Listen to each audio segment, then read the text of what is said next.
getting to like 3, 4, 5 million is a pretty straightforward path.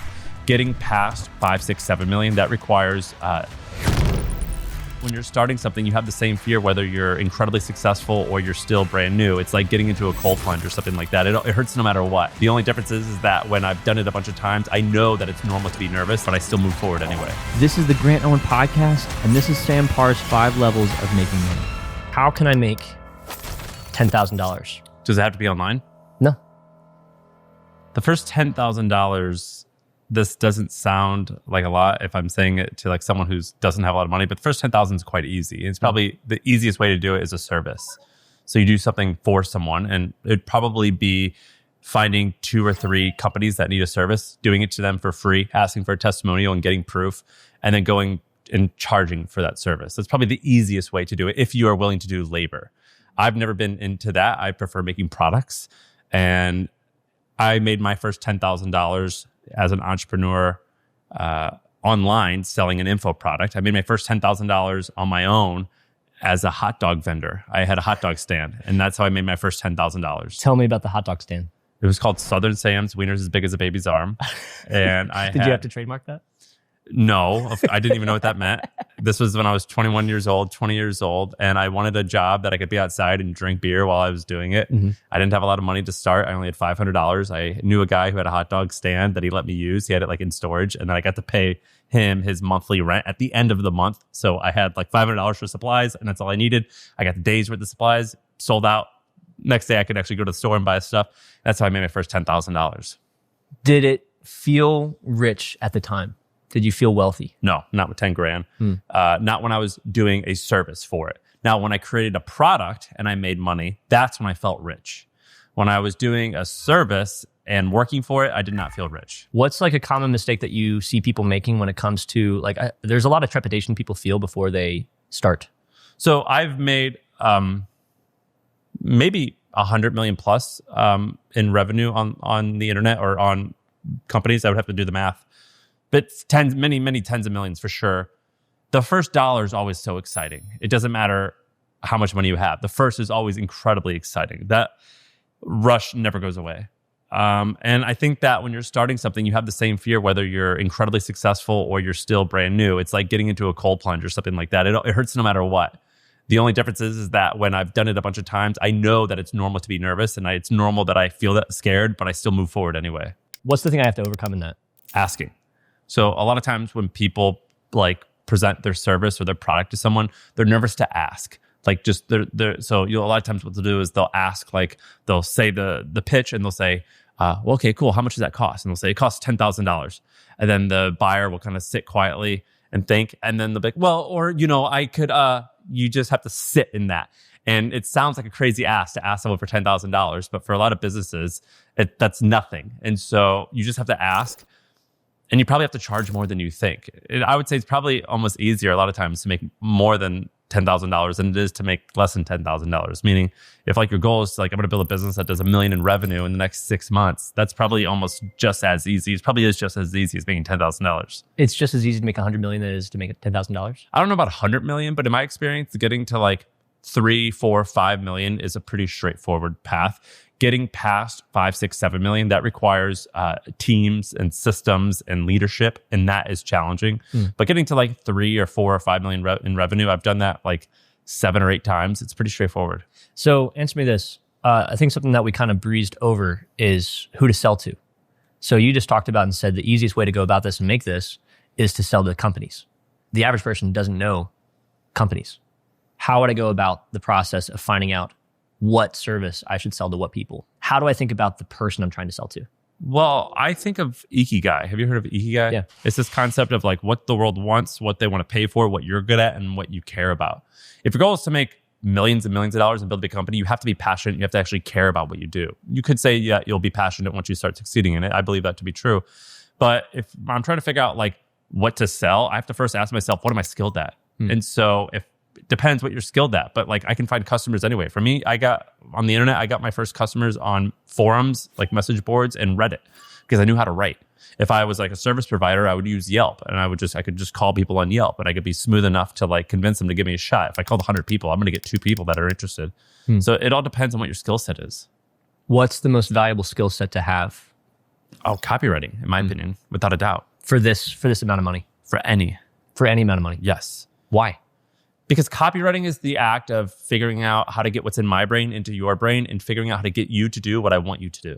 And so with copywriting, I can write my sales script and I could just call you and say it. But copywriting is just sales. That's all it is. And I think copywriting is 100% the most important. We're all selling something, whether I'm trying to sell someone to go on a date with me, I'm trying to convince someone to come work for me, I'm trying to raise money, we sell stuff every day. If I'm MLK and I'm giving a speech, I'm trying to convince you to feel a certain way. It's all writing, it's all storytelling. And so copywriting is just a systematic structure and it's a way to like get someone to do what you want them to do. So I think it's without a doubt the most important thing. If I'm scared of people, will it be infinitely harder for me to make money? No, that's why the internet's awesome. You could do everything behind a keyboard if you wanted to. I don't have to put my face out there. It's more so if I just get skilled at the process of writing and understanding people. It's way easier if you put your face out there, but no. I mean, in my company, Hampton, we have over 1,000 members. I've met so many people that are making hundreds of millions of dollars a year, and you have no idea they exist. What's a book that you would recommend if someone is wanting to get skilled in copywriting? Ogilvy and Advertising. It's probably my favorite one. Or Joe Sugarman has this book called The Ad Week Guide to Copywriting. It's like amazing. So basically, like in the 1930s, 40s, 50s, and 60s, before the internet was around, do you know what direct response marketing is? Yeah. So they would like mail, if you want to sell vacuums, they'd be like, all right, give me 1 million housewives in America that have like income between, they're middle class. And I'm going to like send them these letters. And it was really expensive to do that. So you got to get really good at writing like a typewriter's worth of notes to mail to someone. So good that they didn't meet you. They don't know who you are, but they're willing to pull out a check, write the check, put the stamp on it, take it to the mailbox and send it back to you. And so these guys were masters at like convincing people to via irresistible copy to get you to do certain stuff. And so I love studying those guys, pre-internet guys, like old stuff. It's the best. What do you think about the book Influence? It's amazing. Robert Cialdini changed my life. Did he actually? Oh yeah, for sure. In what way?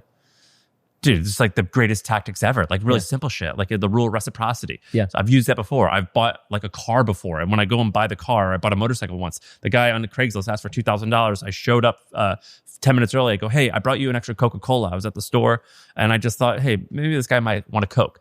And so he gave me $500 off when he said he asked for $2,000. I said, look, man, I'll give you $1,500. And he goes, well, you're a nice guy. You brought me this Coke.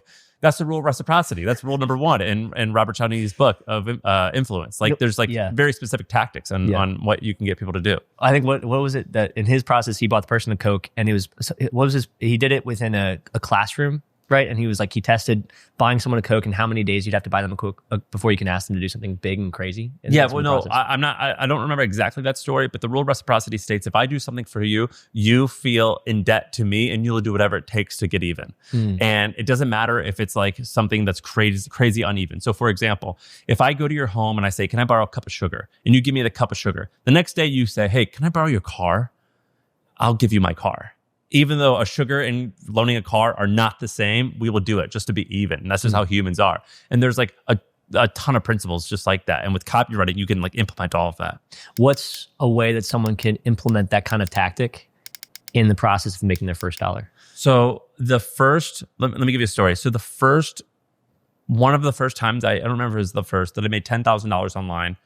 I moved to San Francisco and I started a company, it was like a roommate matching app.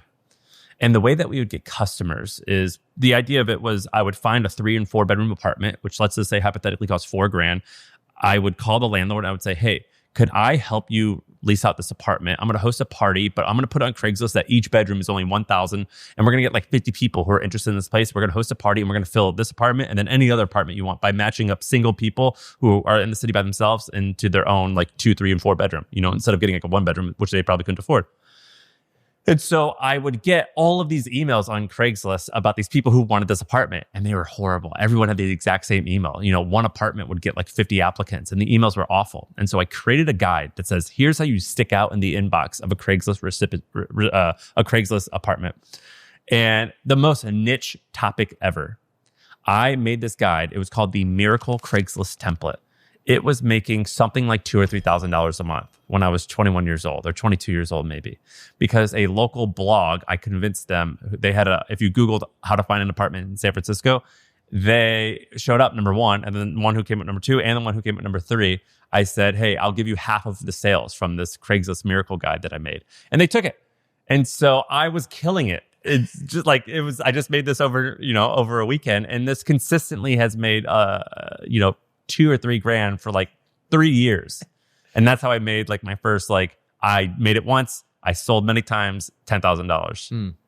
What $10,000 experience did you have that was the most fulfilling? When I sold my first advertisement in The Hustle, so I used to have this daily newsletter, and Wealthfront, Wealthfront, they bought like $8,000 or $9,000 in advertisements, like, to put in my newsletter. And I thought that was crazy. I was like, I was blogging and I built this newsletter, and now someone's paying me money to like put their ad in this. That's insane. And I think at the time I maybe had 50,000 subscribers, and I was doing the math, and I don't remember exactly, 50 or 100,000. And I was doing the math, and I was like, I think this newsletter can get to like 1 or 2 or 3 million people. And I was like, doing the math, and I was like, if I did that with 50,000, this is going to make me $100 million a year. I remember like doing that math. I was like, that was like how I was like extrapolating it. And that was the most exciting. I cold emailed someone at Wealthfront. His name was Chris Martinez or something like that. I still remember his name. And I convinced him to pay me like cold email. Oh yeah. Yeah. Cold email. I built my life on cold email. Really? Yeah. 5 out of the 6 best men in my wedding were, I met them via cold email. Are you serious? Swear to God. 5 out of 6 of your best friends at that time. Something like that. Yeah. Yeah. My best friend, Neville, who was the best man. I loved his blog. I cold emailed him and I convinced him to become my friend and became best friends. That was, 15 years ago. Another guy cold emailed me, actually. We became best buddies. Another guy, I had a book club and I wanted him to attend, and I just emailed them. Yeah. This is a little bit tangential, but what's something to do to stick out in a cold email to you? You follow this thing called AIDA. Have you heard of AIDA? Mm-hmm. It stands for attention, interest, desire, action. So I get your attention and I say something that cuts to past you a little bit. So it's like, I know, and it could be subtle. It could be like crazy, or it could be really subtle. Like, yes, this is a cold email and it's totally out of the blue, but hear me out. That's how you get someone's interest. And get someone's attention. You get them interested. I'm emailing because you say something that like is very specific to them. I'm emailing because 15 years ago, you wrote this blog post that I know no one ever reads, but I read it because I'm trying to get your attention. I want to prove to you how much research I did. And you talked about how you love hot wings and how it's your favorite food. There's this amazing restaurant in New York City called this that no one ever goes to. I just researched it and I went to test it. It's called this. Anyway, listen, here's the deal. And then you say desire. So you get them to desire whatever you have to offer. And then you give them action, a very specific actions on what to do next step. So it could be like, email me back if you're interested. And if you're not, it's all good. Just say F off and I'll never talk to you again. But I promise you I can make this worth your time. All you have to do is say yes, and I'll do this, and that. Yep. What's interesting is what you just detailed is not only like the skill set required for this amount of money, but also a few things very tactically about how to acquire it. And like, to be honest, I think the biggest thing that someone has to solve is understanding from an Ikigai perspective what they actually are good at. For example, some people might think that they're very analytical and they might say, I really want to run this type of business or start this type of hustle doing X. When in reality, you can say to them, hey, you're actually incredible at sales and the way you're communicating is actually like higher level. What's a way to identify that type of skill set? Where you're learning about it in your free time and you're seeking out opportunities to improve consistently over a long period of time. That's probably the easiest way, I would think. And then identifying, okay, if it's not copywriting, whatever the skill set is, how can I attach that to a service? It's not that hard to find problems, I think, to make $10,000. If you're selling to a business, it's just, how do I make or save you money? How does my skill set do that? I just find that to be very straightforward. I just think that people don't understand, this sounds callous, how little $10,000 is. And how, like, if someone just works really hard, they 100% can save me that money. Like, they could hustle for $10,000. It's very straightforward. How do I get myself within those circles to sell to those types of people? Cold emailing. I'm telling you, that's like, I've cold emailed hundreds of people at my conferences. I've had hundreds of speakers, billionaires, like famous people, everyone. Like, and by the way, when it comes to cold emailing, it's not just one email. Like, it's 27. So I had this guy named Tim Westergen. He was the founder of Pandora. He came and spoke at one of my events, and I am not exaggerating. I emailed him 52 times. And on the 52nd one, he was like, yeah, sure. And I was like, why didn't you email me back on the other times? And he was like, I just didn't see him. My phrase that I tell people, I go, follow up or die. Yeah. Did you perceive the 51 emails as rejection? No, I just thought he hadn't seen it yet. Or I haven't given no. What do you no. Because I think the way that it sounds like the way that you operate is like you're very okay with rejection. Yeah. Yeah. I looked like Napoleon Dynamite when I was 18 and I wanted to meet girls. It was like impossible. Okay. I got used to it. And so, yeah, if you're okay with rejection and you're willing to hustle, then the cold outbound approach attached to a service might be the easiest way to make this amount of Do money. you know when you go, do you own a website? Yeah. Do you sell something online? I do service based, but no. Okay. Yeah. What percentages of your website visitors either like do whatever you want them to do, like buy your service? None. Like none, yeah, right? None. Yeah.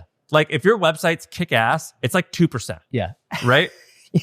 I've always known that. So then just, if you need, You have to go to them. 6 sales, then I'm going to talk to, 600 times, you know what I mean? Like I'm going to talk to 300 people. Yeah. Yeah. Like it's just a numbers game. Like are you Mormon? No. Do you know any friends that are Mormon? I do have friends that are Mormon. Okay, Yeah. You know what their job is for 2 years when they go on a mission? They knock on doors and convince someone to change their entire life and convert to their religion. Yeah. I got a bunch of Mormon friends and I've had a bunch of Mormon buddies work for me. And they're like, oh, I just have to sell this software and it's got a 2 or 3 conversion rate. I knocked on 10,000 doors and I got one guy to like come to one of our like religious events. This is easy. Yeah. It's just a numbers game. Yeah. That's so funny. Yeah. Because at the end of the day, everything is just sales. 100%. Okay. This episode is brought to you by me. I have no sponsors for this podcast. This is entirely self-funded, and all I ask is that you please support the channel by hitting that subscribe button. I put over 100 hours and thousands of dollars into every single episode because I'm committed to making the best thing possible so that it's worth your time. My hope is that this is worth every second of energy that you give to it, and all I ask of you is that you hit the like and you hit the subscribe. Thank you. Now let's get back to the episode. I want to make $100,000. I've accomplished the task of making 10,000. I've sold a service. And so the issue here is now I'm struggling with scaling and the idea of how do I make this my actual life? What would you recommend if my goal is to make $100,000 a year consistently? $100,000 isn't scaling. And the reason I purposely say that, not to disrespect $100,000, but because you could still just blunt force your way to $100,000. Mm-hmm. You can be a sledgehammer. You don't need to be like precision knife. You can like, chop down a tree with a sledgehammer. If you swing enough times and hard enough, you can do that for $100,000. Yeah. Even the wrong tree. I mean, I guess what I mean is like, don't start thinking too hard. The difference between 10,000 and 100,000 is you just do the same thing a handful more times. So I wouldn't say that getting to 100 grand, don't think. Like, I think that typically when you're building a business, until you get to like, honestly, $2 or $3 million, you put your head down and you don't look up. You don't think, what do I do now? You just do the exact same thing over and over and over again. What would be a mistake that someone makes in this range? So like, let's say that they don't have the perception that $2 to $3 million is achievable in their eyes. They're wrong. I would just say you're wrong. I would say there's 350 million people in America. You're wrong. Virtually 100, I would probably say literally every business can get to 10 million in revenue, and almost every business can get to 100 million in revenue. The problem is that it may take a long time and you're not willing to wait that long, or you might have to change the model and you're a little bit unwilling to, but pretty much in fact, I will say every single business or service or product can get to 10 million in revenue. What would be the difference if my goal is, let's say like, I'd like to achieve $100,000 in a month? Yeah, that's when it starts getting interesting. You probably have to learn how to buy ads. Really? Yeah. Do you agree with the approach that you should do everything from a cold audience perspective first, no matter what? No, you should. You have to have distribution. So to get to 100,000 a month, you need some type of distribution. So you need, and this, we're not talking about like content influencer stuff, although that falls within that category, but you have to have some way of getting customers. That's what I call distribution. So you need some type of audience. You need to know how to buy ads. You need to know how to cold call really well. You need to know how to cold email really well. You need to know how to knock on doors, go to conferences and meet people and network. But to get to 100,000 a month, you definitely have to start worrying about distribution. Is it easier to make $100,000 working with a slew of clients or focusing on high ticket? Well, it depends. Like, for example, Palantir, their average contract might be $20 million a year or $50 million. I mean, I have a friend who works there. He sold a $50 million deal, a year deal. Now, the thing is in order to get to a product that you could sell for $20 million a year, it took them 10 years, probably $1 billion or $2 billion of R&D to like actually make it happen. Yeah. I think that a lot of times selling things for the higher end of what your range is in your target industry is equally as challenging as selling things on the lower end. So it's I still struggle with this as well, but selling things for more expensive than you feel comfortable with is typically the way to go. What did it feel like to you when you made your first like high ticket sale? Let's say like the experience you had when you sold out that event.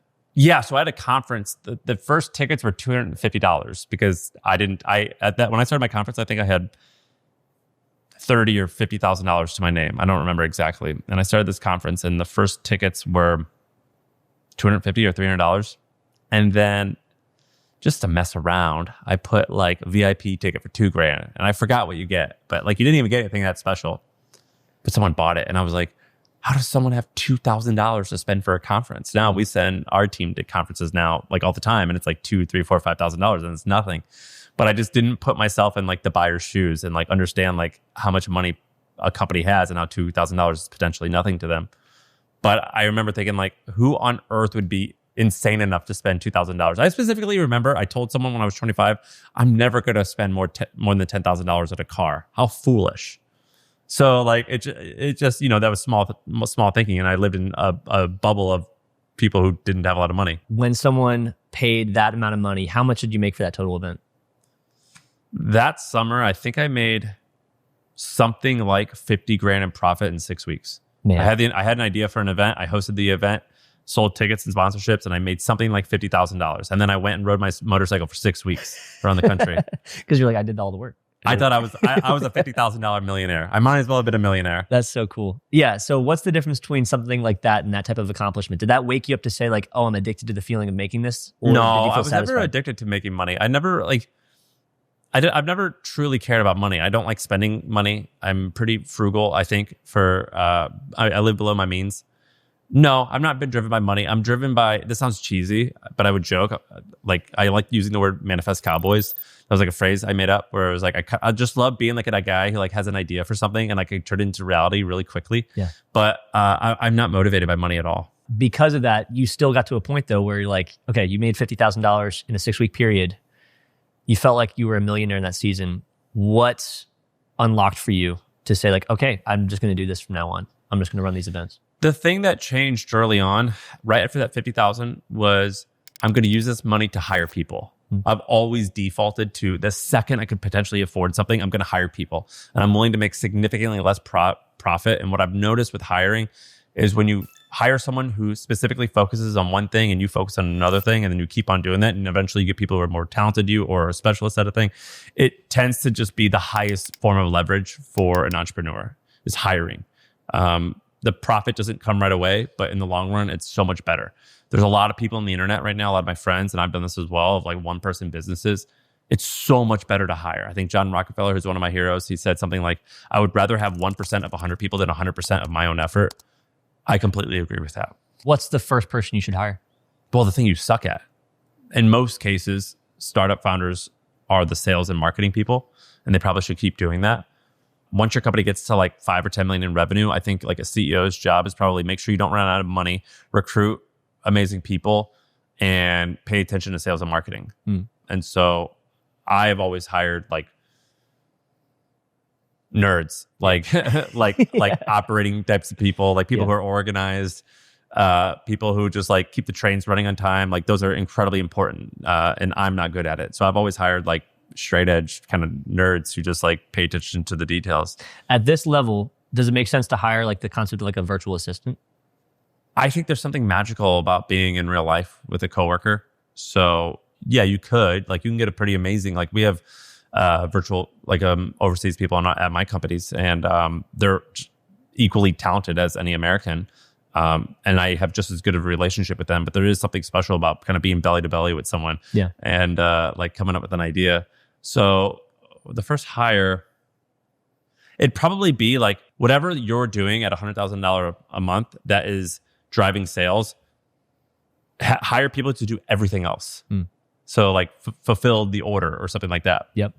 Typically, until you get to like 5 million in sales, you are the seller and you are the marketer. And I think that's fine. How many people should aspire to just do the one person scale? It sounds like you're saying it's very, very possible. It's super possible to make $100,000 just by yourself and not have anybody else. Dude, I own a product called copythat.com. It's like a copywriting course. It makes 6 figures a year. I have not logged into it in 8 months.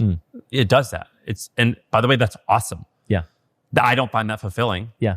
I find relationships and people significantly more fulfilling, but it's also a lot easier to be fulfilled on those things when I know that my necessities are taken care of. So I think you should get after it and do what you need to do to make sure you're taken care of. I just don't find it like fulfilling in the long run. What time horizon would you look at and say like, hey, here's a good window of time to try to accomplish these levels of goals? So like, for example, it doesn't come across as a callous. It comes across as someone that has accomplished this. And so they're looking at this step and they're saying, yep, I've been there. I've accomplished that a bunch of times. Just for the record, this step, I am still fearful of. I am still excited about. I still feel doubt and uncertainty. I feel the exact same thing that anyone who has ever done it before feels. The difference is that I know it's normal to feel that, and I keep on pushing. Like a professional runner, it doesn't matter if you're running 2:05 at the marathon or 5:05, 5 hours and 5 minutes, or you're running 2:05 and you're on track to win the gold medal. It hurts probably equally the same. Just the professional is used to that pain and knows how to handle it. You know what I mean? I feel the exact same way. So I still have all these nerves. I look at it sounds it's gonna be random, but I love the Hot Ones guy yeah, he's cool. Because he at the end of the day, Sean is like, no matter what, he has to eat those wings every single time. And it sucks. And it probably sucks it's not like he likes wings. It's like you're not like going to go to the bar and enjoy wings. But every single time he's like, I want to do this interview. They're going to be miserable. I have to be miserable with them in that same process. Have you ever done a cold plunge? No. I used to cold plunge like every day. I loved it. It was the same time I said, this sucks. Why am I doing this? I hate this. Have you ran a race? Like yes. Yeah. It's the same thing. Yeah. What am I doing? Why am I doing this? Yeah. This is horrible. I hate this. You feel the same thing all the time. Yeah. You just know that's normal. I need to get past it. What's like something you'd recommend to get over that fear and trepidation other than just the confidence that other people have done it before you? Without a doubt, surround yourself with other people who are either doing the same or have already done it. There's no question. The best way to do it. Do you have a brother? No, I have 3 sisters. Okay. So the best, you ever known these siblings, like a brother who they egg each other on? Yes. That's the best. Yeah. That's the best. You have to have that. I was reading about this study that was done in the 1970s, and they studied 20,000 people over the course of a decade, and they found out basically if you were raised around obese people, you became obese. If you were raised around unhappy people, you were more likely to be unhappy. If you were raised around people who were ambitious and more successful, surprise, you were going to be like that. And Mr. Beast also, he told the story when he was 14 years old. He was me and these 3 other guys, we wanted to get good at YouTube so bad. So we would talk for hours every single day and share all these tests that we were doing on how to get big on YouTube. It took 8 years, but we all got big on YouTube. They said that Malcolm Gladwell, he has this 10,000 hour rule. Well, it was me and my other 2 buddies. We must have had the 30,000 hour rule because we were sharing all of our stuff and learning from each other. And the best way, without a doubt, is to copy that and to find other people who are in there. And at Hampton, we have the 3 C's: confidentiality, commitment, and candor. So you just have a pact where it's we're going to push each other forward no matter what. And having a group of buddies like that, without a doubt, is the best thing to do. What's more valuable, having peers at that level or having mentors? You don't need a mentor. You could read a book. Yeah, you need a peer. You need people at the same level as you that are as intense as you.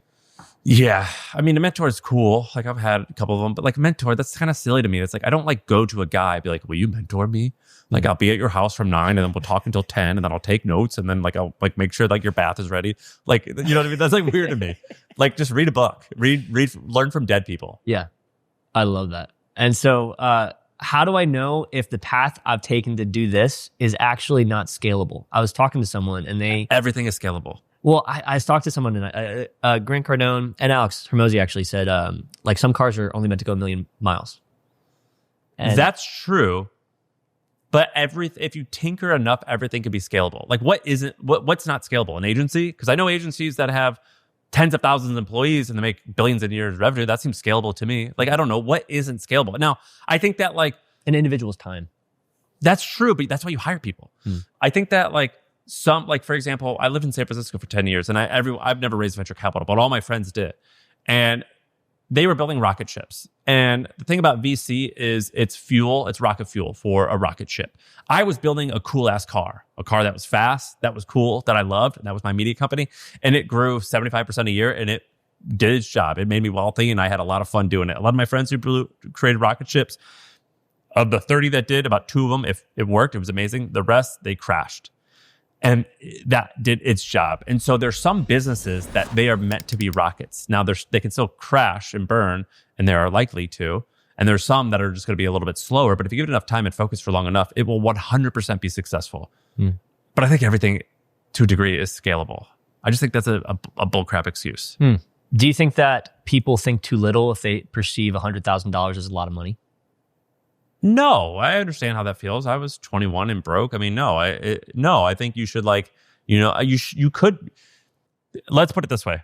Everything that I say, I joke, it comes back to like meeting women because that was like so important to my life. When I was like 16 to like 20, I was like the nerdiest guy ever. And I was like desperate to like meet a girlfriend. You don't put them on a pedestal. You respect them and you show love and respect to other human beings, but you are not greater than me. That's how I feel about like $100,000 of money. It's like, you'll be mine. And also, I respect you. That makes sense. I love that. Like, we are equals. Yeah, I think that well, because I think the something I perceive in a lot of people is you say something like that, and to be honest, I think the people that get it. But I think the majority of people online are looking for some silver bullet or some like answer, because they perceive that first step. Dude, I had this kid who worked for me, this intern, and he was asking me all these questions about starting a business. And then a few years later, he started a business and it crushed it. And he made, he's making like $3 million a year right now and probably paying himself $1 million. I go, Ryan, how'd you change? He goes, you just told me what to do. I was like, what? He goes, yeah, I was telling you about my business and how it was hard. And you gave me the best advice. And I was like, what advice? Well, you don't remember? You told me to quit being such a pussy. And I was like, what? He goes, yeah, I was complaining. You told me stop being such a pussy and like get after it and like stop complaining and just do it. And I was like, that's hilarious. I don't remember that, but I'm so thankful. It's accurate. Yeah. And I have this one guy, he calls me he's a peer, but he's a couple steps ahead of me. And he's like in the Jeremy Haynes circle. And he calls me once every like 30, 40 days. And basically, he just calls me and just say like, "Hey, Grant, I just want to remind you you're a little bitch." Like every single month, he just like, you're just like, oh, your reason you're not doing that is because you're a little bitch. The reason you're not doing this is because I was like, "Hey, well, you're accurate." And just for the record, I suffer from all this as well. Like it's easy to give advice. It's always like it's hard to give yourself advice. Yeah. So I say that to him because that's how he was acting, and also I act like that all the time. And I'm thankful I have people who call me out as well. But I think the biggest thing to identify within this that is extremely accurate is if you're surrounded by people that think $10,000 is a lot or think that $100,000 is a lot, then you will think that. Versus if you surround yourself with people that are saying, my goal is to make $1 million plus, then these types of accomplishments don't seem as insurmountable. I think you have to normalize success. Explain that. I used to run track and field, and there was this kid from Kenya that was on my team in college, and he was this amazing runner. And I remember asking him about like, how are you so fast? He was a sub 4 miler. And he was like, we are all fast. And I was like, whoa, because are you like genetically better? Like, what's the deal? He was like, no, like all the countries around us are probably just as good as well. But we were just raised where they just said like, you are going to run and you're going to be the best. You were born to run. And I just have that attitude. And I was like, well, but surely you're like physically superior. Like, I mean, like the greatest athletes have something above everyone else. Like, how are you so special? He was like, dude, I'm telling you, all of my friends, like growing up, like we were told that we were going to be great at this. And we were told that this was like our life's purpose was to be amazing runners so we can get into college. And like, it was just like, I was just told that like, this is what was expected of me. And I loved that attitude. Like this idea of like, I'm just going to be great. And I remember like surrounding myself with a bunch of other young guys in San Francisco when we were 21, 22, 23. And it was like, it sounds like weird when you're trying to do this stuff. When you're trying to do something scary, you do have like guys around you, like egging each other, like, you can do this. You got this. You're the best. And this like self-talk and all this stuff, like it really matters. I do think that like telling someone in your community, your tribe, like, you got this. You're the best. You're born to do this. Like it does help. And you do like manifest this stuff. I have a question on that. I've noticed that a lot of people have a lot of friends, but the difference between like a friend and a great friend is, I think a friend wants to see you win, and a great friend wants to see you win more than them. And I'm curious, like, how do you go about finding the great friends that actually want to be your partners in that peer process? The best time that I've had, like the best peers I've had for this is when we're explicit and you say, we are opting into this relationship. So a lot of friendships are accidental. Like you just start hanging out and then like, I have friendships where I say, I'm like, hey, I just want you to know, like I have a circle of like 4 or 5 best friends. You're in that circle. I want to live life together and do life together. And my expectations of you are this and that. And what you can expect of me is this and that. Like, I know it sounds weird. I have these like explicit conversations with my buddies. And I do that with like my peer group as well. I literally say like my goal in 5 and 10 years to do this, help me get there. Tell me your goals. Okay, cool. I am like going to get you there. And like, we're going to help each other. Like, I actually think you have to have those conversations. Like weddings are always that's kind of like, I've always thought about weddings. Like that's like an interesting thing to me. And I remember at my wedding, I got married here in New York and all these people flew in. I'm like, all these people have like opted in to coming to my wedding. And I have just pronounced in front of all of them that I'm going to be with my wife until we die. Like they have invested in me. Like they are here for this. I remember like, I was like, this is like magic. Yeah. Like this is like a huge thing. And like, I distinctly remember I was like, I'm gonna do that with my other friends. I'm gonna let them know I'm investing in you and be explicit about it. Because I actually think that going through that, like, I've always been like envious of like religions and cultures that have this like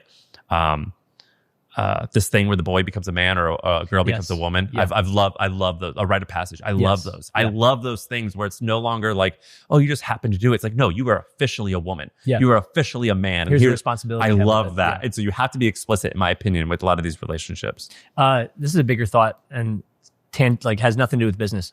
Is that going to shape how you approach parenting? I mean, I tell my kid all the time, I go, raise your hand if you're tough. And she raises her hand. I go, raise your hand if you're smart. Yeah, like I love like positive affirmation. Positive affirmation in terms of like just you're declaring what is about her. Like, the attributes that, not accomplishments, but like effort, things like that. Yeah, because you're trying to affirm like to be a Parr means that you are this person. You will work hard. You will have high integrity. You'll be respectful. Today, she learned the word respect. Last week, we taught her the word education. When I go, oh, you're going to read, you're getting educated. Yeah, I love those things. How old is she? She's 2. I think if you can teach your 2-year-old that, I think the average person can learn some of these principles. For sure. That's awesome. All right, let's move to level 3. This is $1 million. And I think a lot of people struggle with the concept of thinking that they're worth $1 million. I want to ask you, how many people have you interviewed that have made $1 million? Probably every guest. You know, we probably have had 300 guests or 200, probably all. Hampton, the average revenue is like something like 20 million in revenue. So I would presume that most are. How many have I met? I mean, I don't know, tens of thousands. What would you say if there was one trait that was a combining trait between all those 10,000 people? What's one trait of someone that has made this amount of money in revenue? In revenue? Overcoming fear. Yeah, because like, I was going to say like, it could be boldness, but like, I know a lot of not bold people who have great big companies. It could be patience.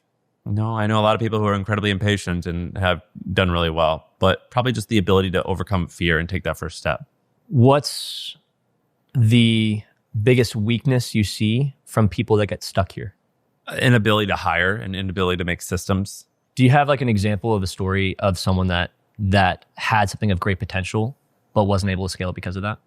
Yeah, dude. So many. Like, I mean, I've got a friend that's one of the most talented friends I know at probably creating businesses, and he is so impatient.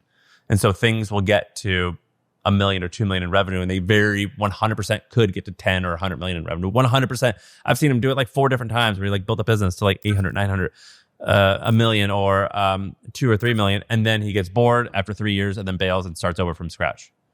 That's like a very consistent habit of losers, in my opinion. People who start something and then quit, even if it's working, and they don't have the patience to keep on going. So I would say that. Do you think that's what you sell really matters if $1 million is the goal? Nope, I don't. Let me give you an example.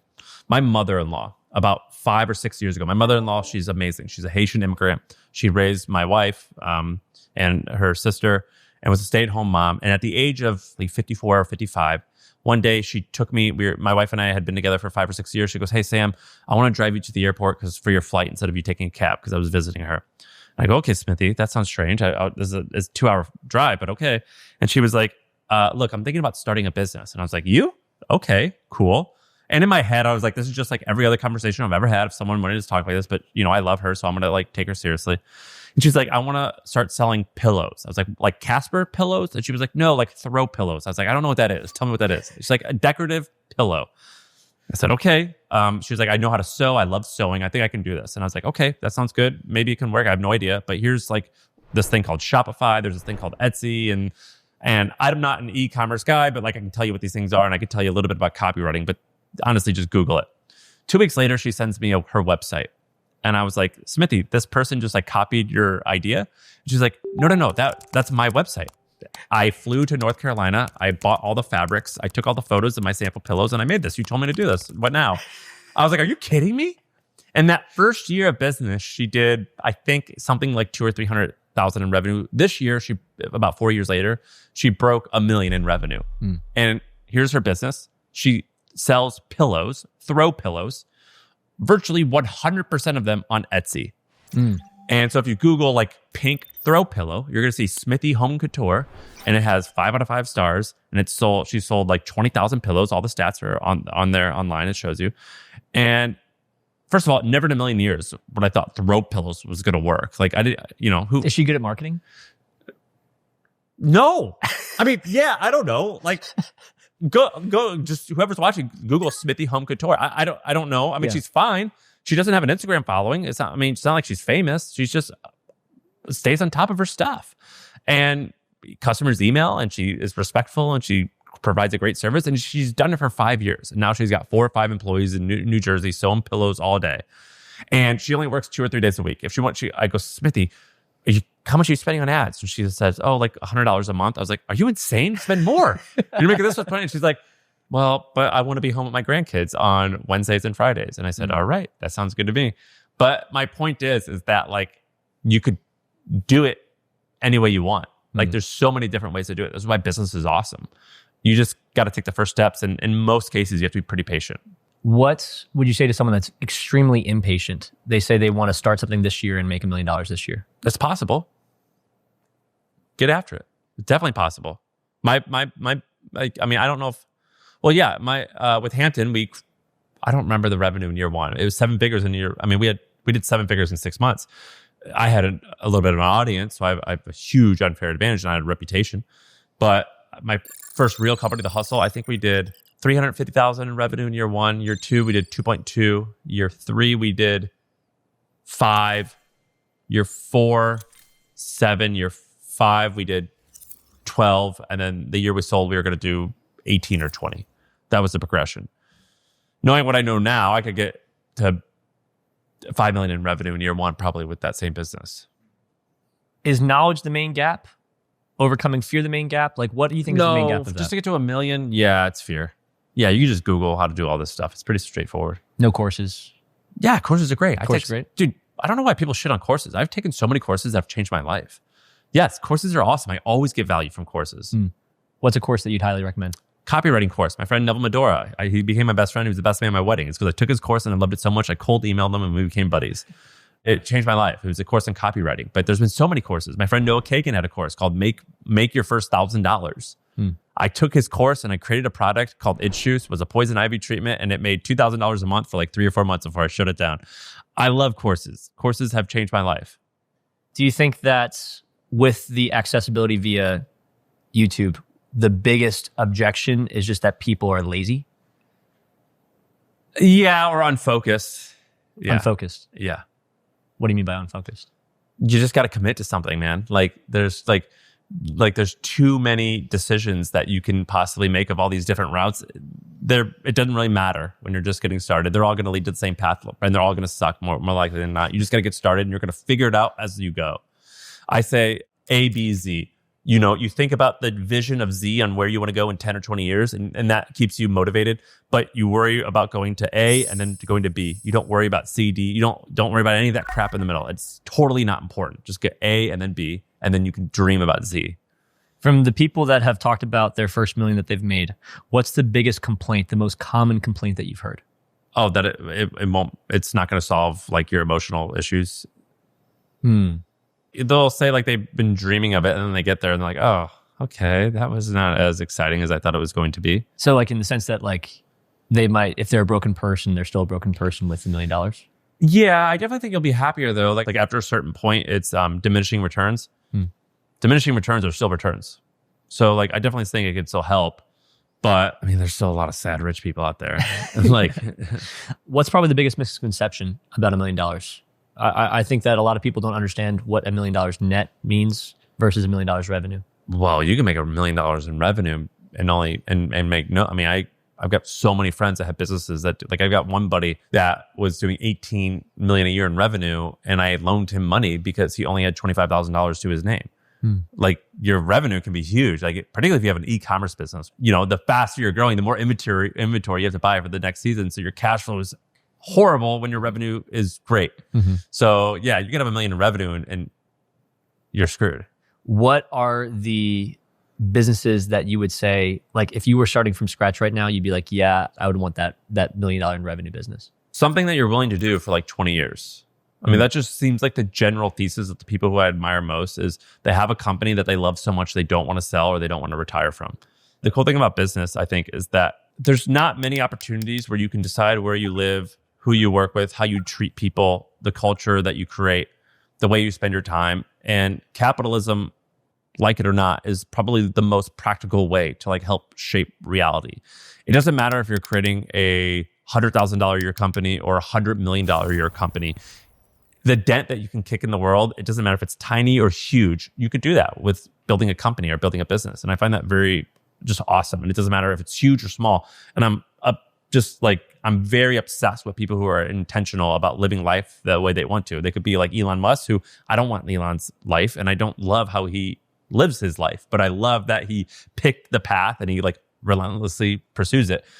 I've got this friend named Isaac French. My friend, I met him because he, do you know who Isaac French is? Isaac French is one of my favorite people on earth. Isaac French is interesting. So this sounds, he might be insulted by this, but he's sort of like a Mennonite. So he's part of this religion that I'm an outsider, so I don't know how to effectively describe it. But if you don't know what you're talking about, they would look like they're Mennonites. I met Isaac because one time I found this Airbnb or this bed and breakfast for this website in Waco, Texas, because I used to live in Austin, Texas. And it was this beautiful property with a lake with 6 cabins on it. And I went to click the About Us page, and I saw this young kid who was only 23 with his wife. And he said, I am an artist, an accountant, and an entrepreneur in that order. And I was like, that's the craziest thing I've ever read. Like, that's just a ridiculous thing to say. Who is this guy? And I called him right there. I go, hey, dude, what's your story? And we became really close. I'm not a religious person. I've gone to mass at his Easter thing on his property. They live in like almost like a little bit of commune. Is it like an Amish? No, it's called Homestead Heritage, and they believe that you get closer to God by doing crafts and by doing skills. So like anything I could believe that. Yeah, like any. So for example, they have like a 500-acre thing where they got 60 families living there, and they have a restaurant, and they make their own ketchup with these tomatoes that they've grown right there. Man, it's a cult, but like I'm about that. Yes, and they're like they have artisan cheese. That's awesome. And then when he looks at he was like, okay, I want to build this this bed and breakfast, and I want it to be perfect. Well, how do I make it perfect? Well, I have to create an Instagram handle, and the videos. I'm like this. Like imagine someone who looks like almost like a Mennonite guy, like mastering Instagram. And the point being is that he's incredibly intentional. When my daughter was born, he sent me a sketch that he sketched this beautiful sketch of her, like from a photo that we had sent her, and that was his gift to me. Like. So my point being is that business is cool because you can see some of these obsessive or incredibly intentional personalities come out, and that's what I love. It doesn't matter if it's $1 million business or if it's $100 million or $1 billion business. You know what I mean? The key is to be someone that's obsessive or find what you're obsessive about. Yeah. I love that so much because, I mean, let's frame that from the perspective of like, if we think from the, you said like, you previously said think through point A, B, C, like before you think to Z. Yeah, I don't think about the middle. You don't think about the middle. No. But you think about the Z. Yeah, because that inspires me. Like when you lay in bed at night and you're like, wouldn't that be cool if this happens in 10 years? Like that's pretty valuable. How many people do you think build their business and they're halfway through it and they're at these accomplishments and they say, man, I really hate what I built? Well, I've been there. I think a lot of people. Yeah, I think most people. Talk to me about when you were there. Like my last company, The Hustle, I had the stupidest idea where I was like, would it be cool if I had 10,000 employees? And I wanted to like hire like crazy. And I just hired people that I didn't align with, because when I started, I was like 24, 25. And so the values that I thought I stood for, by the time I was 28, 29, 30, and I'd grown a little bit as a man, I was like, I don't really align with that anymore. I've created my own prison. This is horrible. So I was like that for sure. So once you identified, I don't like this anymore. I sold it. You sold it. Yeah, I sold it. Do you think that's why a lot of people sell their companies? No, I mean, I didn't sell it just for that reason. I sold it because I wanted to like attain a certain financial barrier. But what barrier? My goal when I started my company was to make $20 million by the time I was 30. I met a rich guy and he just told me that was a lot of money. And I thought that would be a good number to hit. If I'm thinking with the end in mind and the concept of doing something that I'd want to do for the rest of my life, do you think that some people should make that $1 million first? Yeah. The reality is, and you're going to find some people who have done it the opposite way, but the reality is that the majority of times, the first thing that you do, it might be successful, but it's not going to be like the thing. And that's okay. And so you get into it knowing this may not get like, there's going to be more challenges than necessary. Or when people say like, it's not scalable, it really is, but it's going to feel like it's not scalable. Yeah, your first thing is almost always going to be kind of crappy, even if it's working. In this instance, what's that breaking point of identifying, hey, you should probably quit this and do something when you've identified you're actually passionate about this? Well, I tend to have a goal before I start. So it's like, how do you define success? Like a lot of times with like investing, you will oftentimes pick the price or the multiple or some type of number where you're like, all right, I get out here. And you do that sort of ahead of time, but so you're not emotional when you're like making that decision. It's like going to the grocery store, going hungry, or being hungry. And so I tend to do things where I like say like success is defined as this. You seem to be someone that lives life in every capacity very intentionally. How does someone start that process and decide for themselves, okay, I'm going to be intentional about these decisions in this way? That's a good question. I'm not sure if it's possible, but I'll give you an example. I did this with both my business partner and my wife. With my wife, we were like 6 or 8 months into dating, and we were like, maybe we're gonna get married. Like it seems like it's going really well. We love each other. Let's sit down and do this exercise where, let's say we're married. What type of life do you want to have by the time you're 30 and 40 and 50? Like just out of curiosity. And the importance of doing that is so you can sort of say like, here's the values that I stand for. In our case, it was like, here's the life that we want. Each person would do this on their own. Here's the life that I want. Here's what I'm willing to do to get there. Here's what I'm unwilling to do to get there. And here's how I define success. And the reason we separately did that on our own, and it sounds very weird to do this with your spouse, but it's very important, in my opinion. Because you come together, like you're like, okay, well, here's what you want. Here's what I want. Here's where we align. Here's where we don't align. Are we willing to compromise? And I acknowledge that we might change as we both go. And so this isn't like perfect, but at least we like understand how to have these conversations every 6 and 12 months to like say like, are we happy with where we are in life? I did this with my business partner, Joe. We did the exact same thing. We were working on a project together. And I'm like, hey, this is going really great. Do you want to get serious and start a company together? What would you define success as? What are you willing to do? What are you unwilling to do? And what do you want your days to look like? We did the same exercise and we still do it every like 6 and 12 months. But anyway, having these like explicit conversations, I think are super important. Most people just kind of go with the flow. Inertia is how most people live. And I just don't think that's the right way to do things. And so I started doing that with her. And then she like, I think I read about this like in one of these self-help books, which I've read like every single one, like Think and Grow Rich or something like that, where it was like, the difference between a man who achieves his goals and those who don't is that the man who achieves it writes it down. Or like another line was like, it's impossible to optimize something if you don't have a goal. And so I just got really into like writing down, like, here's where I want to go. Here's exactly what that looks like. And then when I started doing it with my wife, she kind of got addicted to that. And you start like seeing progress and it gets really fun. I think you learn a lot of this in like the weight room, or, I like to lift weights, and I used to love to run. Running is really fun because you can like see progress like every month. You're like, oh, nice. My average time is going down per mile or whatever. Yep. And you like start getting addicted to the progress. And it's very like, it is addicting. And so that's why I love like being intentional. I love setting these goals and I love achieving them. So the process of someone becoming someone who's intentional, someone that's setting goals, do you think that it's important to do that with another person? Is it easier to do it with a partner? Well, I did it alone because it was embarrassing. I didn't tell anyone. I mean, I've been doing this since I was like 18. So it's like really embarrassing. I'm not going to tell someone when I'm 18, probably. It took me a little bit while. It took me like till my 20s. I was comfortable enough to talk about it. But yeah, it's way better to have like an accountability partner. That sounds kind of lame, but yeah. There's actually something I've noticed is like sometimes your goals become your identity, especially when you're starting out something because you don't I think necessarily changing your identity is great, by the way. Have you read 48 Laws of Power? Yes. The third law is like recreate your identity every once in a while. Become like, for example, I used to be this like really good athlete, and then I got fat and I stopped. That became your identity. It became my identity. It was like the guy who just ate like candy all the time. And then I remember like 6 years ago, I go, I'm becoming a fitness influencer. Yeah. And like people would joke about me. I was like, no, I'm a fitness influencer now. And I got shredded. I got like so fit. Like this is my identity. Yeah. So I think like telling yourself like Ralph Lauren. I love Ralph Lauren. He's got this amazing story. He was like, they're like, why'd you get into clothes? He was like, well, I wanted to be an actor, but I wasn't really good looking enough or charismatic enough. But I noticed like, I love these guys on shows, like on TV, and like they inspired me so much, these actors. I loved Hollywood, but I couldn't do that. But what I noticed is that when I would wear cowboy outfits, I was a little bit more like a cowboy, a little bit more like wild. When I would put these costumes on of like a military uniform, for some reason, like I felt a little bit more tough or more brave. And with my clothing, I want to give people costumes because I've noticed that they just like become the people that they dress like.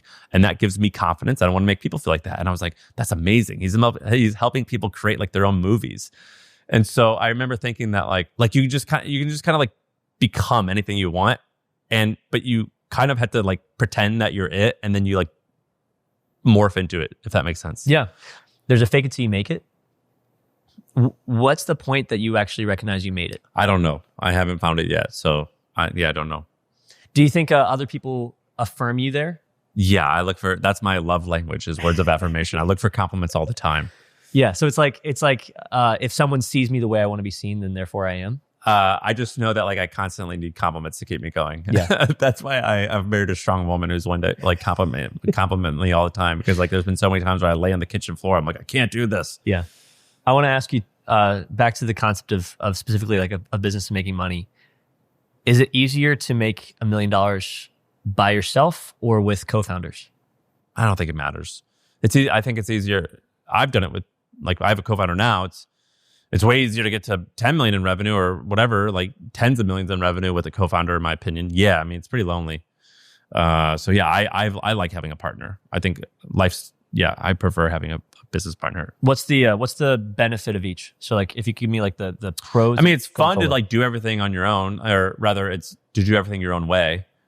Like it's fun not to ask for permission and say, this is what I'm doing. I do think that like a great company is a dictatorship. You should treat people nicely and you should listen to fine ideas. But at the end of the day, it should not be a democracy. You don't vote.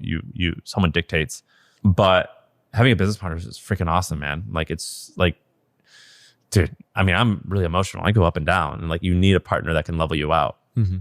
What's a characteristic I should look for if I'm looking for a co-founder? The same values, but probably opposite personalities. So if you're very analytical, look for someone very outgoing, or if you're really emotional, look for someone who's not. If you like sales, look for someone who doesn't. But you need the same values and you want the same goals. Like if you guys start a band and one guy wants to be like Lady Gaga and like sell out Madison Square Garden, like take over the world, but the other guy wants to be some like indie rock band and not like make songs that people love. It's like, well, that ain't gonna work. What do you think about like if you look at the Beatles, like the concept of having a Paul McCartney? Like, are you looking for a Ringo or are you looking for a John Lennon? I mean, I would want a John Lennon. Yeah, all day. Someone that's in you, because I would look at them and they're pretty similar skill sets. No. You want someone you could respect. Like, the greatest thing that, like, it's just the same thing as marriage. The best marriage is a woman who you respect and who you admire. So no, you want someone who you admire.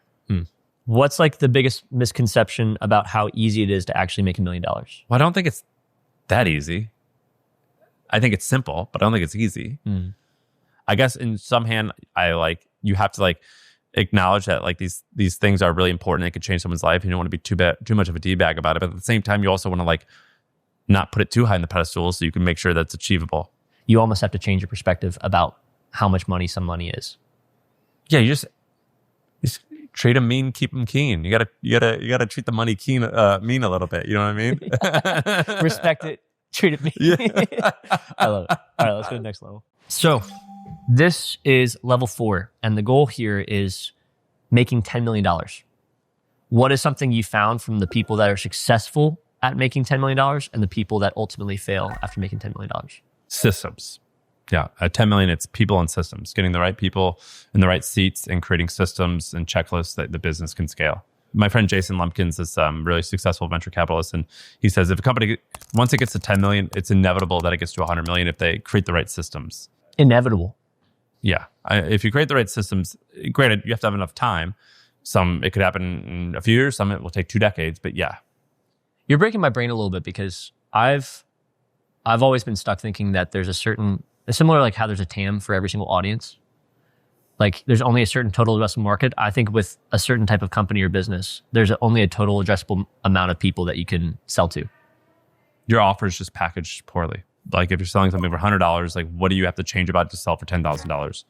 I just think that in most cases, the TAM is big enough to make $10 million just about in any way possible. Like for example, if you had a laundromat, like maybe how would I get a laundromat to $10 million? Well, like there's a handful of ways. Not all of them are the easiest ways, and some are easier and better than others, but it could be like open 100 locations. Like, will that get to 10 million? For sure. Or franchise. Can that do it? It probably, maybe. It's going to be really hard, but like it probably could do it. Or could you teach people how to make, to have a laundromat and you license out your like, I don't know, lead getting system, something like that, which I'll put all that into like the business of like, so when I was saying is you're packaging the offer wrong or like you have to like pivot or whatever, but like I think every business can get there. So is this a place where most people have a limiting belief? No, that happened way sooner. No, the shitty part about business is that like there's like these thresholds. You know, I've never built a business past 50 million yet. This one will get there, but it's like, I don't know, maybe 1 million, 10 million, and some number maybe at 30 or 50 maybe. And there's like every like challenge that you get to, it feels insurmountable, but it definitely is overcomeable. Is there a part of you that wishes you just kept the newsletter? No, not at all. Why? Because I wanted to sell and hit a certain number. My business partner, Joe, now, he was a person who I looked up to and he was my friend. He told me that $20 million was a lot of money, enough that you'll never have to work again. And I was like, all right, I will try to make that happen. Because of the 3%, and if you lived a minimal enough lifestyle, you'll... Yeah, so there was a handful of things that kind of worked out. One, my favorite book was this guy called Felix Dennis. It was How to Get Rich. It's a horrible book title, but he was an amazing person. He started a magazine empire called Maxim Magazine and a bunch of other stuff.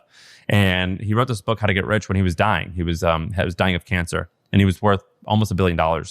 And he wrote this book saying like, if I could do it all over again, I would work as hard as I could to make $35 million or something like that, or $20 million, I forget, at the age of 35.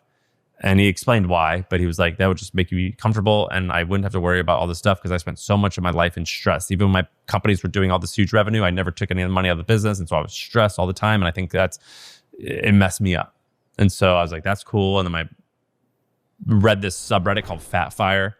And all talked about that like premise. And then I met my partner Joe, and I was like learned about like the 3% rule, and he was like, yeah, that sounds like a good idea. And I was like, okay, I will try to do that.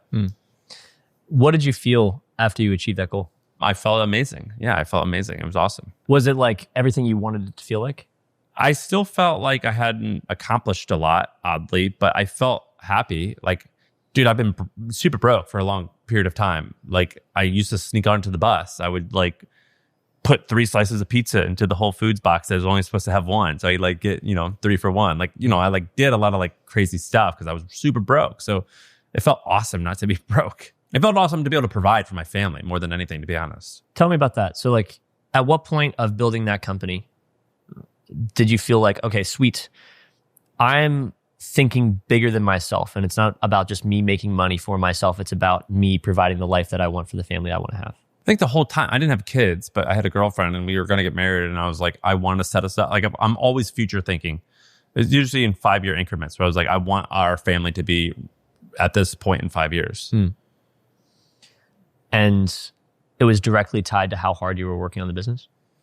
Yeah, but it probably all like comes from like mommy and daddy issues. I mean, like everyone, like, have you heard the phrase chips in shoulders, but chips in pockets? Like, No, what does that mean? it's like when you like have like rage and like, you want like revenge for how you're treated as a kid, like you're willing to do like a lot of stuff to make money. Yeah. I guess the thing I wanted to clarify in this is like, you mentioned how the people that achieve some of these levels of wealth, they don't feel the way they want to feel because they like recognize like, oh, I haven't actually fixed the problem of the internal. What are some traits that you've seen of people that have fixed the problem of the internal? I mean, I've fixed a lot of problems, but like I had this lady named Anne who started a company called Solid Core on my podcast, and she has $94 million in the bank or something like that. And she was like, I'm fearful of running out of money. And I was like, okay, that's false, right? She's like, yeah, I could do the math. I'm good. Obviously more than good, way more than good. But I have spent so long like being fearful about this thing that I just can't turn it off. There's typically two paths of entrepreneurs. There's like one entrepreneur who's like been paying themselves a lot of money as they go, so they got used to it. And there's the path I took, which is like I was broke. I paid myself $2,000 a month for like a long time. And then like overnight you have something, and like usually those people are the more messed up ones. You look at the wire, it hits your bank account. Did it become real, or did it feel real before that? No, it felt real before, because what I did was I used this thing called Kubera now. I don't remember what I was using then, but let's say it was like Mint. You can like put your like bank account and stuff in there, and they allow you to like add a manual account. And I put like a lot of money in the manual account. And so for like a year leading up to it, I already thought that I was worth this much money. It was kind of funny. Did you do that in an effort to say like, I am going to achieve this Just year? manifesting it. Yeah. How active are you in writing down your goals and manifesting what you want to accomplish? Very. Yeah. Like very. Yeah. Give me like a couple examples. Like when I was 21, I like wrote this thing that I still looked at for years. It was like, by 30, I want to own a ranch, and this is how much money I need for it. I want to own a Rolex. This is how much money I need for it. I want to own this type of wardrobe, this type of property. I want this much in savings. And I looked at it when I was 31. I was like, sick. I nailed it. I got all those things. I hate the ranch. I sold it. I don't wear this Rolex. Got rid of it. Like, I don't want any of this crap. But I'm so thankful that like I hit the goals. It's just the goals were dumb. Some of them were, not all of them. But I hit the goals. How do I know if my goals are done? You don't. You should probably just put your head down and achieve them and figure it out afterwards. I just think that in most cases, it's better just to drive your car fast in a certain direction. And that's a lot better outcome than thinking. I forget which book this was in. But it was like, they did a study with like, they took these two classes of pottery students, all beginners. And they go, this class, you have to, we're going to spend like the whole semester preparing for you to make this like one amazing pot. And then this class, you're going to make 100. And like the 100th one might be your one. And like the one that was getting all the reps in, it was like way better. And they kind of figured it out as they went. And I think that's the right way to do things. Where does ego come to play for people that are founders that have accomplished that level of goal? Do you find them to be highly egotistical people or not highly egotistical people? I don't know. I hang out with nerds. Like all of my friends are like computer nerds. Like I'm like kind of tall and I like to like exercise and stuff. So I think like I don't particularly look like a nerd. Maybe I do. I think I talk like one. But all of my other friends, like I don't hang out with like they're all dorks. Like me and my buddies are all like nerds, and everyone's really polite and kind. Yeah. I've got one of my best friends sold his company for $880 million when he was 29 years old. He's the most quiet, nerdiest guy ever. But then like you were just talking about some guy who I know that is probably kind of successful. He's super loud. I would never hang out with those people. I'm never around those guys. I hang out with a bunch of autistic nerds. That's who I hang out. That's who I love. So the people I hang out with are the sweetest guys ever. Yeah. And there's definitely some ego there, but like they'll be in a room and they would be the quietest people. You won't even know who they are. Is there something interesting about the disconnect between like what wealth is perceived as versus what wealth actually is? Yeah, but I think you got to achieve it to make your own decision. It's pretty empty just for me to say it's different than what it is. Don't do it. I think you should decide after you do it. I think I talked to some people that have accomplished a lot of things.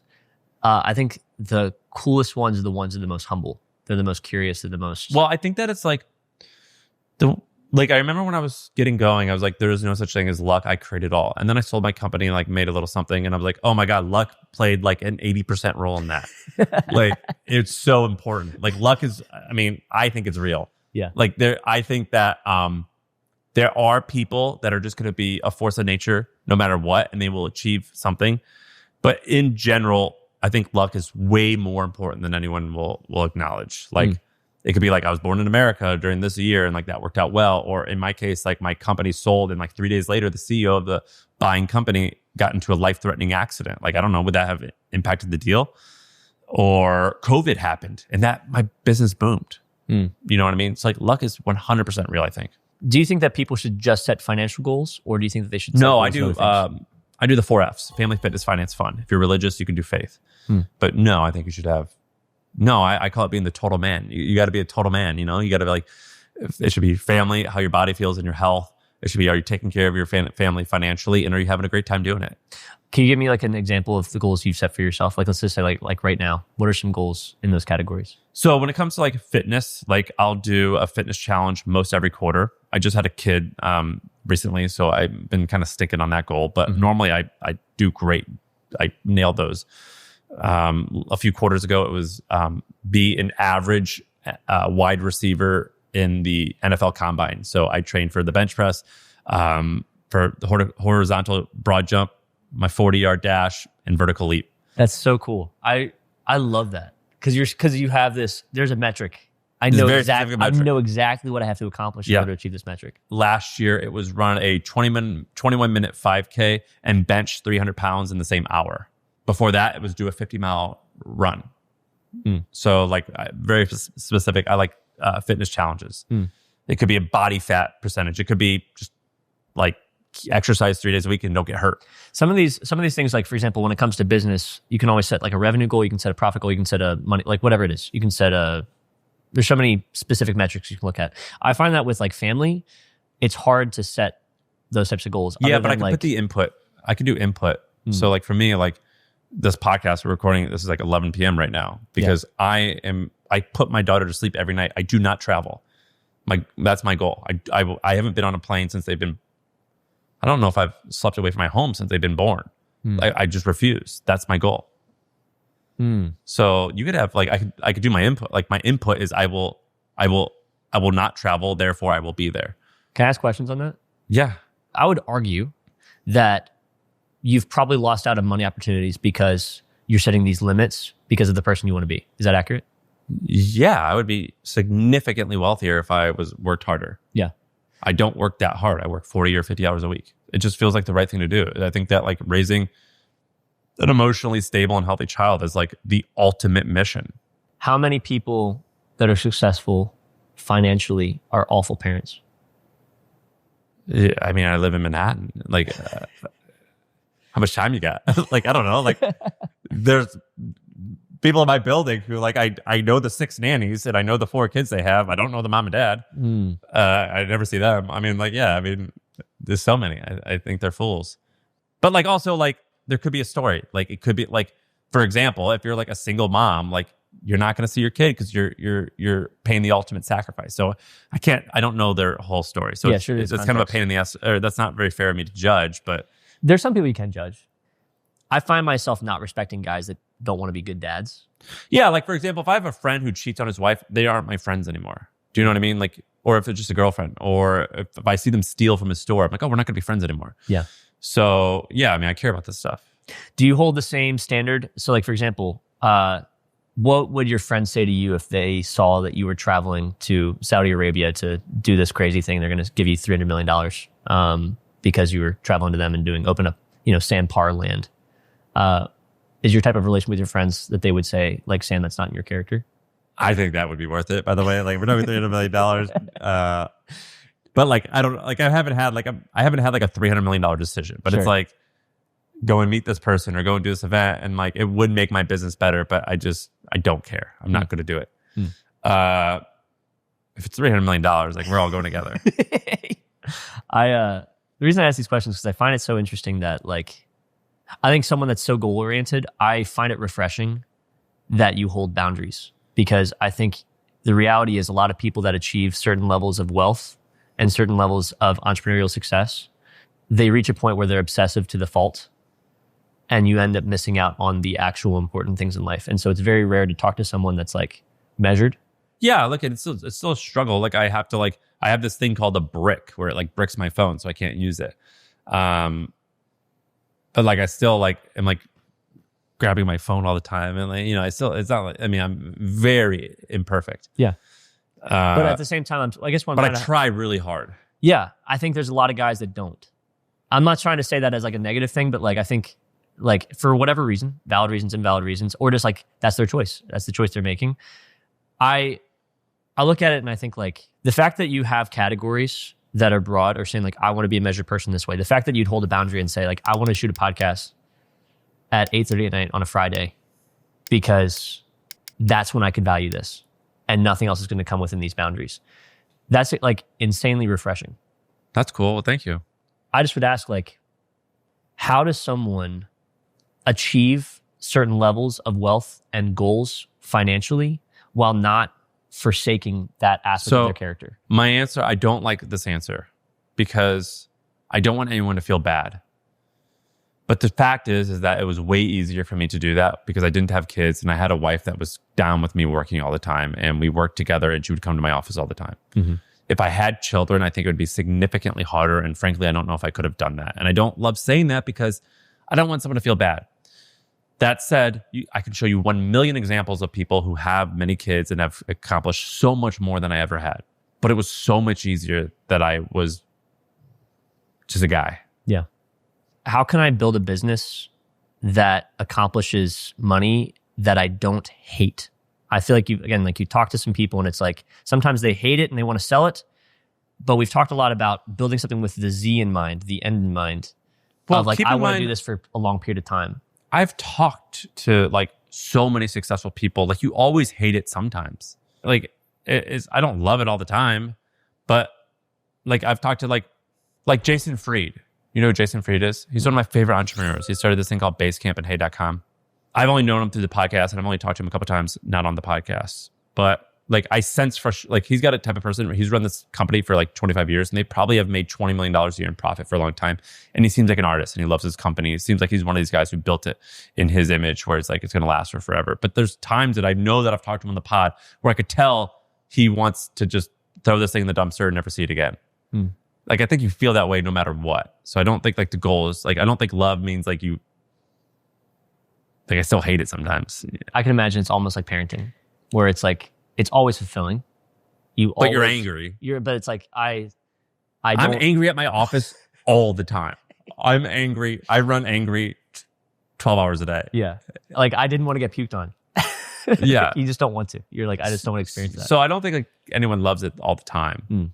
But the cool thing is that you can like change it. Most decisions in business, not all, but most are reversible.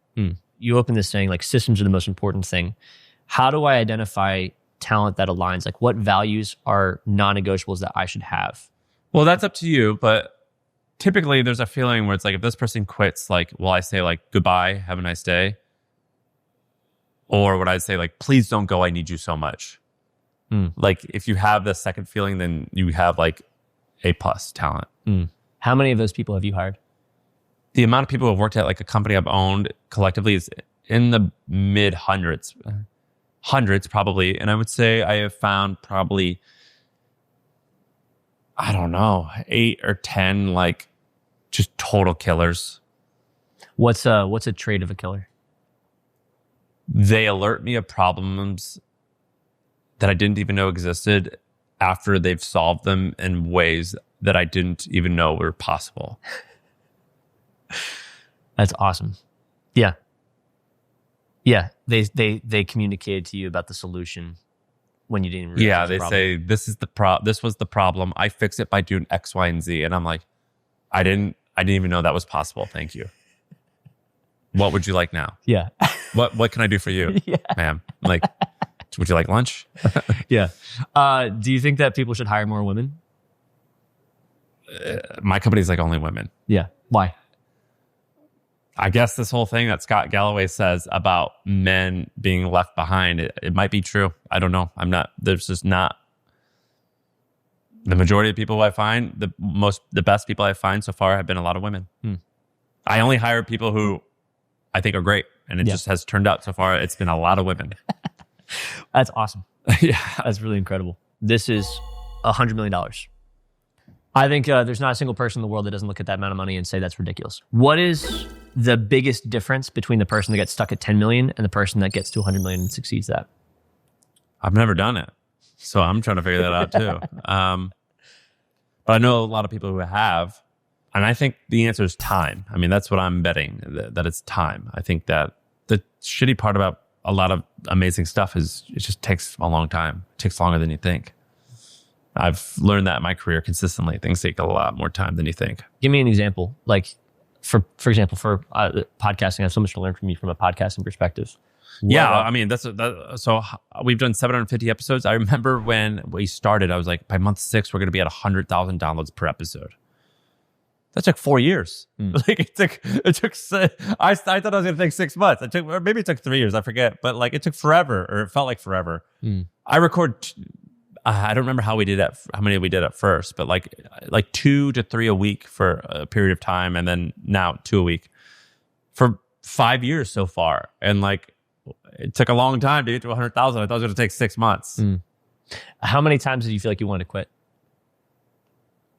The podcast or any? I mean, I feel like I want to, like all the time. Like all the time. Like I feel like I want to quit all stuff all the time. I don't ever like do it. Yeah. But you feel like it. Well, I guess I have done. I sold my company, and I will quit eventually, right? Like I'm going to be out someday. But no, I feel like it all the time. How do you keep yourself going when you feel that? I usually just like put myself in positions where I can't bail. Like I like burning the boats. Have you heard that phrase, burning the boats? Yeah. Do you know what that's from? Yes. It's from, isn't that from when they discovered, it's like Columbus discovering? Yeah. I don't know if it's a true story, but I think it was like Coronado when he like discovered like, I forget where, but when they came to America with the conquistadors and they're like, we're going to take this shit over. Yes. Like the boat's on fire. Yeah. Now we can't go home. You know what I mean? Yeah. I like that attitude. So, but I don't do it really extreme anymore, but I did, but I used to, but I don't do anymore. But I like just like putting myself in systems where like you have to show up. So like that's why I like hiring people. When you hire people, you kind of work for them. Where it's like I have to do this thing to like make these people feel proud. You have to build a vision that they can fit theirs inside of. Or like no, it's like I like for example, like with MFM, like we have this amazing producer Ari who I love, and like if we don't do the podcast, I don't know if she would have this job. Like it feels good, like you know what I mean, to like show up and do a good job for her sake. Yeah. Although I don't know if that's reality. Maybe she would do something else, but like it feels like that. Like I have this person at the very least they're relying on me to show up at this meeting every Monday and Wednesday at noon and do a good job. Yeah. So for you and the people, like what are you learning from the people that have accomplished the 100 million? So there are these like freaks that have done it in like a very short amount of time, like 5 years, and they just picked like a wicked market, like just the best market where, a lot of times with business, it's like feels like you're pushing a rock up a hill, but occasionally you do pick markets where it's like the ball's rolling down the mountain and you just got to like figure out how to hold on. Like I have seen that firsthand. I don't think I've never done that. But I've seen it. It's pretty wild. And a lot of those times it's just, they picked the right market and it just worked out. And then the other people who have done it, I've done it for a long time. Is there a way to like escape time? Like, is there a way to do it where like, are there certain types of inputs? You could raise a lot of capital. I mean, just amazing capital and good people and solid execution. Mark Laurie, he's this guy, he's a multi-billionaire. He owns, I think, the Timberwolves or something like that. He was on our podcast a bunch of times, and he started this thing called diapers.com that he sold for many hundreds of millions of dollars. I think he was only in his 30s. He did this in like the 90s. He sold it to Amazon. Then he started jet.com that he, made it a huge successful for a couple $2 billion. And he was like, I'm just amazing at raising money. Like I like, it wasn't that good of an idea to like start jet.com or diapers.com. It was a fine idea, but I just raised crazy amounts of money and I afforded the ability to hire the best people, and we just got after it. Something you said earlier, which is like in the process of making even $10,000 or $100,000 or especially $1 million, the importance of surrounding yourself with the right people. how much more so is it important when you're trying to do ridiculous goals? Like if you're trying to make a lot of money, how much more so is important to inspect your peer group? It's just so much. Like, haven't you ever hung out with like someone who's like just really amazing and you leave like on a high? Like, for example, my friend David Senra, he has this thing called Founders. It's a podcast. Yeah. And like I did a podcast with him the other day and he had these like 4 like amazing cameras. I don't know much about cameras, but I had to guess it was like 6 figures of cameras. And I was like, David, like, does the difference between the cameras and the DSLRs that you have, does it actually make a difference? Does it really matter? And he goes, like, without skipping a beat, he looked at me, he goes, I'm trying to be the best in the world. Everything matters. And then he starts like continuing like tinkering. And I left like on a high and I still feel that where I'm like, excellence in everything. Everything matters. Being around people like that definitely makes you better and achieve more in business when you're around other people who are accomplishing this type of stuff. Obsessive. Intentional, obsessive, yeah. So, for example, if someone's looking to access people that are as obsessive as they are, what's the first step? Like, I find myself like, I want to interact with more obsessive people. I find myself like quickly outgrowing the people. Yeah, look, my company, Hampton, that's what we do. Yeah. You know, we have over 1,000 members and people pay $15,000 a year and we vet you and you have to prove your financials in order to like make sure your company's big enough. And we put you in these groups of 8 people who you meet with monthly when we have a moderator who we pay and train to be there and lead these like breakthrough conversations. That's one example. But like we copied the business from YPO, which has existed since the 1950s. Before YPO, there's millions. I mean, it's just called it's just an association. There's like so many associations that you can join and like be around other people who have similar interests as you do. So yeah, paying is great. Like a country club, you could find wonderful people there. Yeah. If someone is looking to scale their company, what's a question that you've heard asked that you're like, that's a really, really insightful question. That person's likely going to be successful. What did you learn from this lesson? So I remember I was talking to this guy named Chris who runs a company that does like hundreds of millions in revenue. And I like told him what I got. Something bad happened. Like, let's just say, for example, I changed something on my website. I was like, yeah, what I learned was that like changing this copy to this like doesn't work. He was like, are you sure you learned the right lesson? I was like, what do you mean? And he's like, maybe that copy could work, but like maybe the lesson could have been like, why'd you even tinker with that in the first place when all these other things are important? And he was making the point. He was like, whenever you like have a company and you like do a new initiative, like it initially like the whole company's productivity goes down, and like if it goes down, I think Hormozi says this, he's like, if it goes down 20%, that means it's got to get back up to the baseline, and then it has to be significantly greater than the 20% decrease that caused this new initiative caused, if you know what I mean.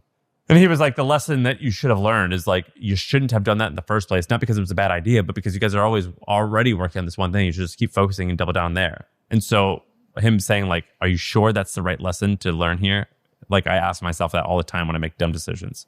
Like, what's truly the lesson that I can learn here? What's something you found as a great characteristic of an amazing founder? So like beyond the resilience, but like, let's talk about like leadership, like a leadership skill set. Have you noticed something that's different about the good leaders versus the ones that are just kind of money hungry? In my experience, there are some exceptions, but in general, the people who I know who are super successful are very high integrity. I've seen some amazingly big deals happen on handshakes or just text messages. In general, keeping your word is a commonality of the people who are incredibly successful. Not always, I do know some, but in general, high integrity is something that people have. So for example, my business partner, Joe, he sold his first company when he was 24 years old for $114 million. Very successful. He has this habit where, let's say that we use a lawyer to do something and we have a net 90 terms. The second that law bill comes in, we pay it the second we get it. Or like with a lot of freelancers, like so if he sees it in time, he'll try to pay that bill the day it comes in, just because he wants the people to know like we treat you right. We do we do the right thing. We have this value at our company called pride, where it's like we show pride in the way that we treat people. So like if we're going to fire someone, we're going to go above and beyond for severance. Or if we get these invoices in, if we can afford it, we'll pay it fast. And in general, the people I know are like that, where they're very super high integrity. And if you agree to something, it will happen. So I do know some people who are successful, and honestly, that's what probably holds them back from being even more successful. Is they blow it through integrity reasons. Yeah, I have a perception that you might be breaking, which is that like, I find that, I guess, and again, I probably have a frame of like, I think about I make content for people, and so I see behind the scenes, and so I see someone say something on camera, and then I see them behind the scenes operate in a completely different way, and I'm like, okay, that is not in alignment with who you are, and that goes so far to be like, the people that are very successful, they tend to have a lot of enemies. They tend to have a lot of people that they've screwed over, or that they, for whatever reason, had some vendetta against. And they operated with high integrity in the situations that it made them financial sense, and then not in high integrity in other situations. And I'm not going to share any stories of that, but I think something you're like a barrier breaking for me is like, it sounds like you know a lot of successful people that are just genuinely good people. Yeah, I'm not friends with bad guys. I just don't associate with that. Maybe they just don't exist in my world. I'm surrounded by a lot of like really high integrity people. The way you do one thing is the way you do everything. Have you heard that phrase? But yeah, I think that like if you achieve a lot, there are people that dislike you. Like if like someone may think that like I did them the wrong way, but like in general, the intention is always good, and like I hope they can never say like you went against your word. Talk to me about the vetting process for Hampton. So like, how do you vet whether someone is a person of high integrity or not? So it's systematic. So you apply to get in. You have to have at least $3 million in revenue, $3 million in funding, or $10 million was your last exit for your business. If you pass that threshold, then we invite you to interview. Once you interview, our management membership management team gives you a thumbs up or thumbs down. And then me and my co-founder, Joe, actually watch all the interviews that make it past that. We give you a thumbs up or thumbs down. And then the community sees your application and they have to give you a thumbs up. And if they give you a thumbs down, you can't get in. So that's the vetting process. There's like 4 steps to it. So there's people that are in there that are saying, oh no, this guy screwed me over, or this person. Yeah, it doesn't happen a lot, but it does happen. How many people have you rejected? Well, we get thousands of applications a month. And we don't. Yeah, I mean, it's like a 3% rate of acceptance. Yeah. And is the importance of that to keep the integrity of the community? Yeah, because in order for the business to be massive, I want it to be massive, you have to grow through retention. So like our churn is like really low. And so like it'll be a huge company, but you just got to give it time and like let it compound. But if you're constantly getting new customers to replace the ones who are churning, it will never work. What made you decide to go hyper niche, hyper specific, hyper high ticket beyond broad? That's so funny. I don't think that it's any of those things. I don't think that it's high ticket. I guess it's not high ticket for that demographic, but in the world of info marketing, anything beyond like, for example, like 8,000 would be considered high ticket. And I don't think it's hyper niche. So like one company called Vistage, they do like something like $700 or $800 million a year in revenue doing very similar business. I know a handful of others that are doing 9 figures a year in profit. I don't know if it's that niche. I guess it is niche, but I just felt like it could be awesome. That's why it was like my ikigai. It felt like a little bit like a calling. I just think that it's a perfect alignment. I think it's kick ass. I think there's also a lot of non-serious operators in the space, and hopefully we can take it serious. And I think that people think that it's like a little bit of a joke. Like it can't be that big of a business, and it'll be really fun to like build a huge company in front of everyone. What's a failure that a lot of people make that is very easy to overcome? It might feel insurmountable, but for example, like one example could be a really bad hire at a really high level position. Besides giving away equity to the wrong people or raising money, 100% of decisions I think in business are reversible.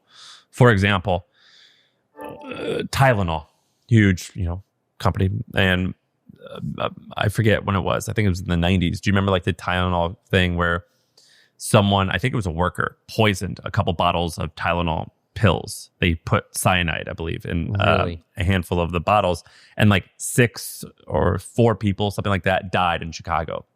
And they traced it back to this like tainted Tylenol. They recalled all the Tylenol and they crushed it on a brand. They go, here's what happened. Here's what we're doing to fix this. And they created this seal and they did this. And people, it took time, but they trusted them again. It cost them billions of dollars, but it worked out. You would think that would just ruin a brand, but there's like so many examples of that where like your brand can get ruined. Or when you make a hire and you're like, this person was not the right fit. I spent so much money, so much time trying to find them. In general, most problems other than cap table stuff are reversible. Sometimes that's reversible, but sometimes that's like impossible to fix. You seem to be someone that cares a lot about people associating you with high integrity and high trust. How could I live as someone in high integrity, but not be crippled by the fear of how people perceive me? I saw this bodybuilder tell this story where he was getting popular on YouTube, and someone was like, or he was like, there was two types of criticism. There was like criticism like, you're not working out hard enough, or I think your videos like are the worst. And he was like, well, I just don't like listen to those because I don't care, because like I know I'm working out really hard and that's okay if this person doesn't like me. And then the other type of criticism was like, your mic sucks, you should shut down your channel, or like the lighting's horrible. And he's like, okay, that was actually constructive feedback. I should listen to those. And I think that there's like a difference in like feedback and hate, where some hate is actually good and you have to figure out which one it is. So like for me, it was like for my podcast, if someone's like, you look fat, I'll be like, well, do I look fat? I kind of do. That could be useful. I should lose weight. You know what I mean? Or if it's like, you interrupt too much, and I'll listen and I'm like, they're right. I did. And so it's important to like figure out which feedback you should actually listen to, but there is really good feedback amongst the hate. I guess this is my last question. Do you think that someone should set a goal to make $100 million? No. I mean, maybe they could, but no. I mean, like, should someone set a goal to like run a marathon at 2:30? Like, no. I mean, it just only if that fits their desire, if they think that will somehow make them happy, or if they think that like the journey will be exciting and worth their time. But no, like that's not like inherently good to me. What's the thing that they should actually set a goal in? I don't care. They should do what makes them happy. I think that, it doesn't matter to me. I think that I hope that people just pick what they want and pursue it relentlessly, and it makes them happy. Do you think that people should be obsessive as a trait no matter what? No, I don't. I don't think that drive is like inherently good. And so I love driven and obsessed people, but I've got family members who aren't, and I think they're wonderful people. So no, I don't think you need, I think the world would be obnoxious if it was a bunch of crazies. I so appreciate you. It's what is very apparent to me is that you are someone that is inquisitive. You're someone that's analytical. You're someone that's thoughtful. And you're someone that is determined to do things the right way. And I think that all those things packaged together is a rarity. And I just want to say I have a lot of respect for you and I appreciate you. And I think what I hope comes across in this episode is that it's very attainable to set goals and achieve them. But at the same time, it's really worth it to assess what are your goals in the first place. I think that's a great takeaway. Thank you. So thanks for doing this. Really appreciate you. Hell yeah, brother. Yeah.